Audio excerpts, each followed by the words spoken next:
Seterusnya kita akan buat operasi additional, add with carry. Untuk bahagian source we have R4, R7, meaning that R4 plus R7. So R4 ialah 1034 567, add with R7 8052004. So tadi kita dah buat tambah dengan kalkulator kan. So kita dapat jawapan berapa? 0908656B R8. So dia akan terima nilai hasil penambahan R4 okay, and R7. Okay, saya highlight kuning. Okay, so jawapannya dimasukkan ke dalam R8, iaitu kita sudah kira tadi, manually kira kan, 0908656B. Okay, so that is the first section, R4 plus R7. Seterusnya kita akan store R8, R0, nilai #4, nilai indeks. So nilai destination adalah R8. So this value, okay, saya highlight warna biru. Okay, this value will be stored at memory pointed by R0. So R0 nilainya adalah 2000. Kita buat dulu nilainya 2000 kan? Betul? Okay, kita pergi address 2000. So akan terima nilai, it will be stored by the value of R8, iaitu 9086856B. Okay. So then we will update the R0 2000 tambah 4 jadi 2004. So then kita akan repeat edisi kali yang kedua. Itu untuk section yang kedua. Okay. So section yang kedua tadi yang mana? Yang ini. R3 campur R6. Okay, the answer BA0B. Sepatutnya lah. Okay, so itu adalah section yang kedua. Sekarang ni nilai yang akan berubah R8. Dia akan menerima nilai hasil tambah, which is the destination is R8. Okay. So untuk source kita ada R3, R6. So saya highlight warna kuning. So R3 890 ABCDE plus with R6. Okay. 310120003. Alright. So these two numbers, okay, these two values will be added. Okay.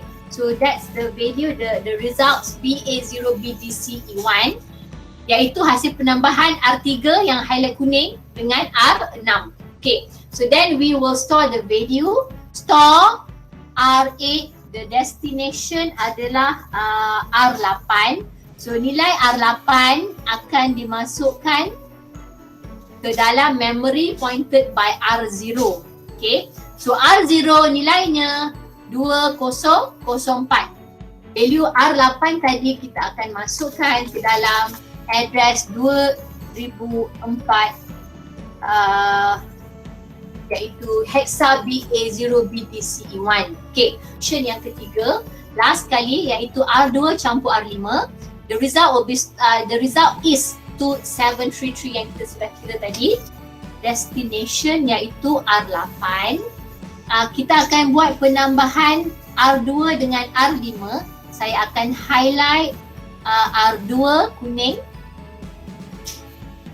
dengan R5. Okay, so the results tadi sudah tahu akan disimpan di dalam R8.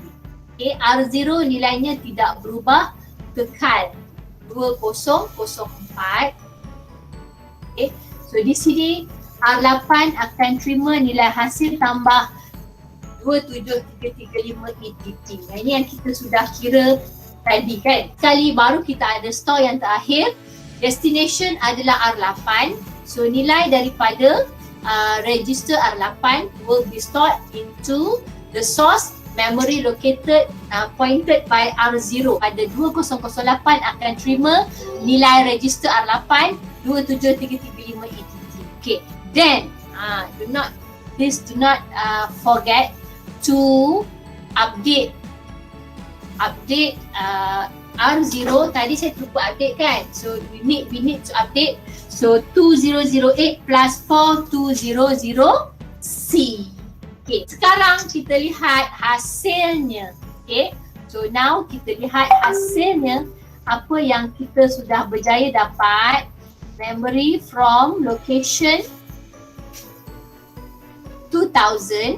Okay, so sudah dapat hasil tambah, and then kita simpan di dalam memory bermula pada address 2000. So selesailah kita punya operasi penambahan tadi. Okay, saya sudah tunjukkan cara yang pertama. Okay, I have already given you the program, right? Yes, So untuk 1B, program 1B awak dah tengok belum? Hari tu saya dah suruh tengok kan? Tengok tak? Okay, ada tak beza program 1A dengan program 1B?